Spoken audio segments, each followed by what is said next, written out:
How are you, YouTube? Welcome back to the 66 Shop. So, I wanted to do this video first. I'm going to put this video up. Today is Tuesday. And I'm going to put the video that was shot Saturday of us cutting the roof off the new race car. Except we didn't take the roof off. What happened was I was using my Hart Sawzall and charged the battery all night. And it just used up all the juice in that battery. And we didn't get the driver front pillar cut all the way, so we had to take the death wheel out, but we were using the death wheel on this car when half of that segment was shot.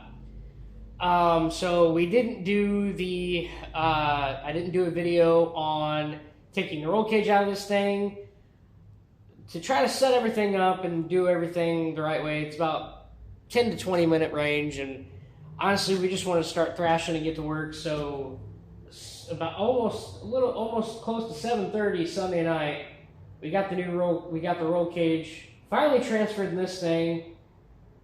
There's a lot more work to do, so I'm going to fill you guys in there, and then what I'll do is let this video drop, and then hopefully maybe Wednesday, Thursday range, the other video will drop, and like I said before, you'll hear in that video, it's for Jason and Tucker Clark of Clark Boyz Racing. Of course, these are four bangers, so you know it's not a street stock or not a Pro Late or any of the awesome loud cars, but it's for a good kid. The kid has autism. He's not letting it define him, but you know he's just an awesome kid. So he did really good. You'll see in that video after I drop this video, you'll see me trying to teach him about how to hold the Sawzall, how to get a good angle, not get jagged edges, and he did really good. I just did a few cuts, and then I just let him go to town and cut the rest for himself, because eventually I've got to get the door skins cut out where your inside panel used to be for your windows to go up and down, your side windows to go up and down. I got to get those cut out, and there's a little recess inside I have to get cut out. We'll try to get you weaseled down in there. And then I can start welding the roll cage, and then after the roll cage is welded, then I can set the roof back on, clamp all four pillars, and start welding inside and out, have the roof welded back on, and just slowly start building this car back up, because eventually here, when they get another weekend off, we have to take the good race block that's out of this one right here. Right here, it's got a nice set of headers on it. You really can't see without the light, but a nice set of headers on it.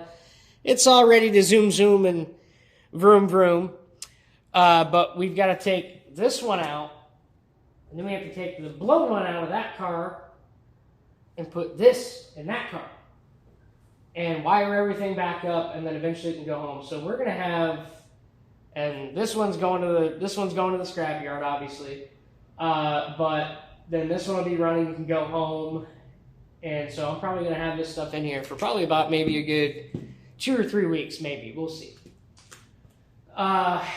But it's just for a good cause. It's for a good family. It's for a good kid trying to help him, with his racing dreams and get back on track.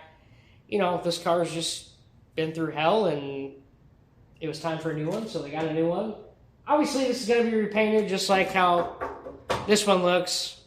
When you see both videos, I'll post a photo of how this car looked before we cut the roof off of it and everything. It's going to have the same paint scheme, same door skins that go protect the door on this one eventually too. I've got everything marked out. So maybe this weekend or something when I get close, I'm going to do some welding segments and all that fun jazz just to document, the fun of doing this. It is fun, but it's fun, but it also is a giant pain in the ass. Not going to lie. So it was very entertaining because we wound up using my cherry picker because the front is heavier than the rear, and how awkward it was in here, so we literally had to jack up the roll cage, get it over the pillars on the door here, and then we carefully walk the cherry picker with ourselves over here, flip it around, and set it down in there. So yeah, and then another weird thing people have asked is not only this. I wear the same one, obviously. I just washed it and it stained. But the other weird thing people ask is in my videos is, these aren't real cowboy boots. These are Justin work boots. I've trusted Justin boots for years. If I'm not wearing my work boots and working, then I have my nice pair of BR 113s. They're the Justin Bent Rail Edition 113s I wear out in the public. Then I have a nice pair of Tony Llamas that I wear. And then I also have an old pair of Dan Post boots. They're still from they're originally from the 70s. They were my grandfather's, and I wear those too. But when I'm working, I trust my Justin work boots just fine. Don't know why. And somebody asked pants. Well, Wrangler, obviously, as you can see, Wrangler hat. I wear Wranglers. They are the Rodeo Edition, or as most people commonly refer to these pair of Wrangler jeans as nut huggers. I don't know why people ask, but there you go. So Justin boots, I've trusted Justin boots all my life, and I've worn Wranglers my whole entire life. So yeah, there's my preferences. I don't know why people ask that in the comments, but there you go. So like I said, we've got this car fully gutted. Nothing left in this car at all, except for the block that we need to transfer. And then we'll go over here. I've got my light in there because I was starting to work in there, but then I stopped so I can document this for you guys. We can see the back of the roll cage. This bar, I have to bend this bar down. This car sits different than the old car, so this bar has to get bent down a little bit. Then it'll go inside the frame here, and then it'll be welded fully all the way around. This bar will. Then I'll have to weld the two back bars here, all four posts over there.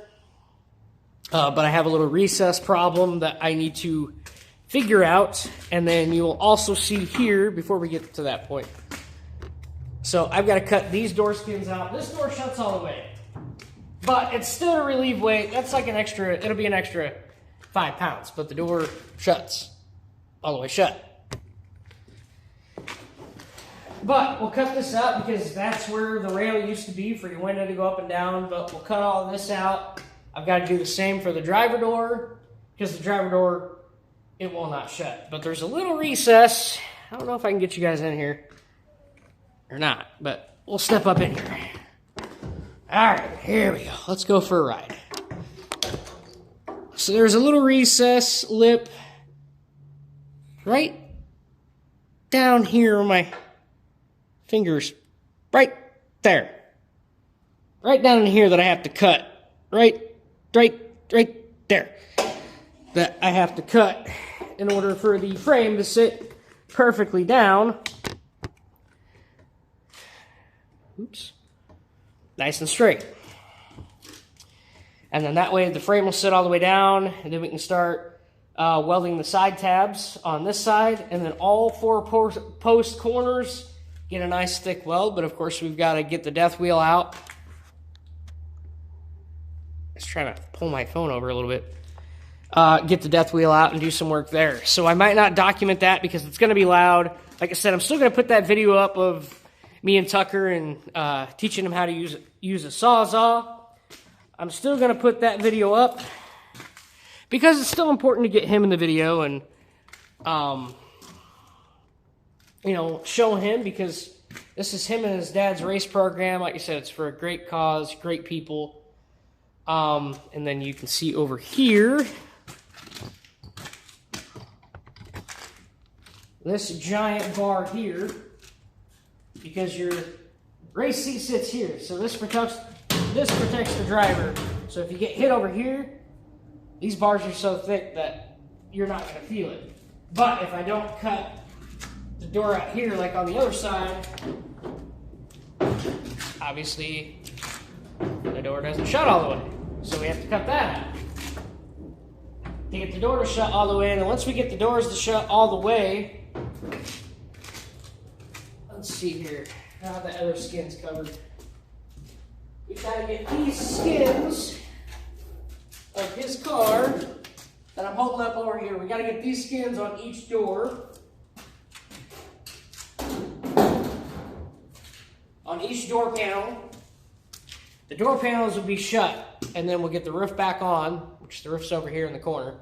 Get the roof back on, and we have to do each 4 posts nice and thick welds. So we got to do the outside, and then I got to get in here, get all through the roll cage, get the inside going. So we'll document that. We'll document that when I get to that point.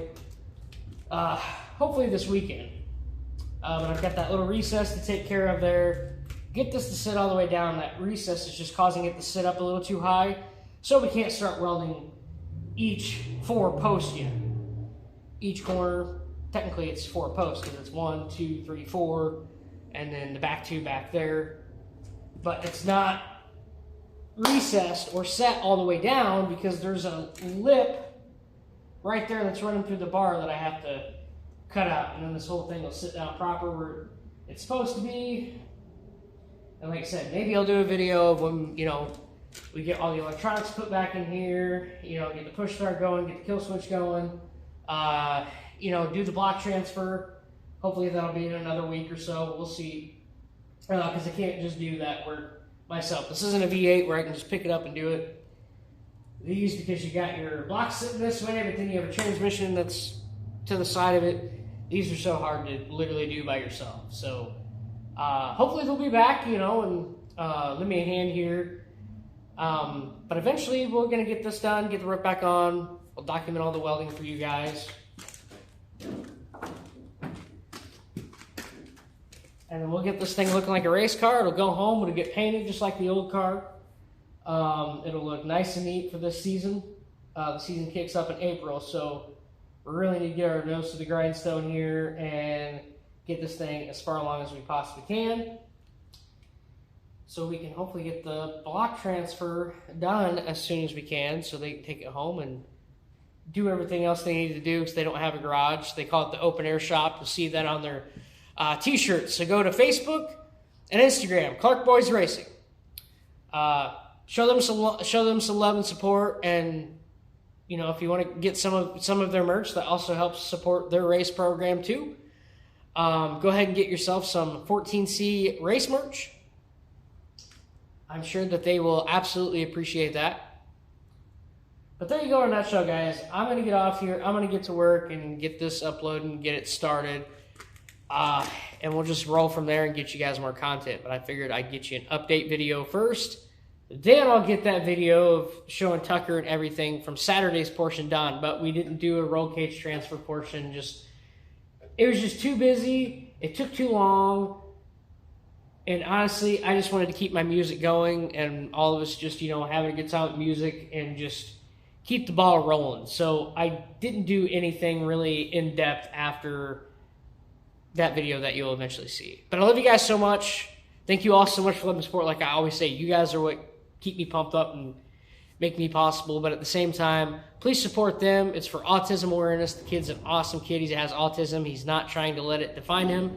He keeps trying to, you know, beat the odds. He's a really awesome kid. They're a really awesome family. I can never say enough good things about them. And good folks deserve good things. That's how I view things in life, is if you're good people, you know, you support the people who support you. And in this case, you know, it goes tenfold. I support them tenfold, and they believe in me and my shop and my abilities, and they are allowing me to do what I love to do the most, and this is this stuff right here in a nutshell. So I'm glad to get back on this because it's been a while since I've been able to build a race car.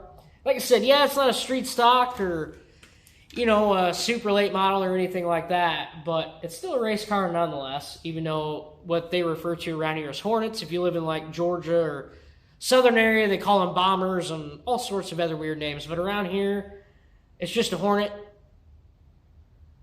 4-banger race car. So there you go in a nutshell, guys. But as always, get out to your garage, your machine shade, your driveway, bust some knuckles, teach yourself something new, your kids something new, your grandkids something new, your buddies something new. Learn something new. Always remember, save not curse, help it, because life's just too damn short. Get your ass out there, get to work, make some memories with your girlfriend, your wife, or your kids, your grandkids, your buddies. Just get out there and get that dirt track car going, or race car going, or race truck going. Just get out there, have some fun, make some memories, and it's about the smiles per gallon.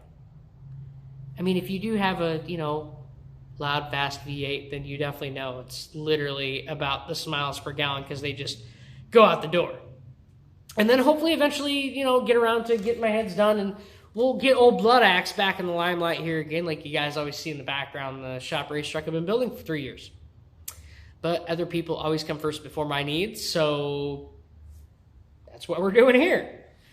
But eventually we'll get back on Blood Axe here and get my cylinder heads restored and take the old crappy heads off and all that too. But I just love you guys so much. Just everybody stay safe. Everybody enjoy the rest of your week.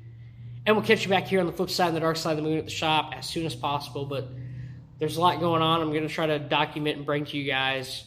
But if I don't, it's just because I'm busy in the moment and I want my music because I'm using my phone right now. I don't have I'm using my ring light and my camera won't fit in there. So I'm going to try to figure something out where I can use both or whatever. We'll get to that point. But I love you guys so much. Just everybody have a good week. And thank you all so much for loving support. And please go support these guys too. Like I said, buy some of their race merch. That helps the program out. It's a great father and son team. Actually, it's just a great family, but mainly you just see Jason and Tucker, in the limelight more than the rest of the family. But they're just a great family, and they deserve the best love and the best support out there because they are just wonderful people. And like I said, great-hearted people deserve great-hearted things, and that's why we have this mess that we have going on now. But I just love you guys so much. Just like I said, just thank you for the love and support, guys. And just everybody stay safe. That's the most important thing out there. Is staying safe, racing safe, and always remember racing safety. Go back and watch some of my old videos about, talking about roll cages and talking about, 5-point harnesses and race seats. And go back and check out those videos, too. If you're going to race, whether it's dirt track or anything, safety is also number one, too, folks. But just have a good one, guys. Like I said, I love you guys. I can just never say it enough because you guys are what keep me pumped on here, on my Instagram, on my Facebook, on my TikTok. So just thank you all. Thank you all so much for love and support. But I should get off here, get this video uploaded so I can get my ass back to work and get this shit close so I can bring you guys some more fun content of you watching bright lights welding. Because why not document real life and real life situations? So this is what I always aim to do, and I always try to do it. So I'm going to pitter-patter and get at her and get going and yeah. So, yeah. Love you guys so much.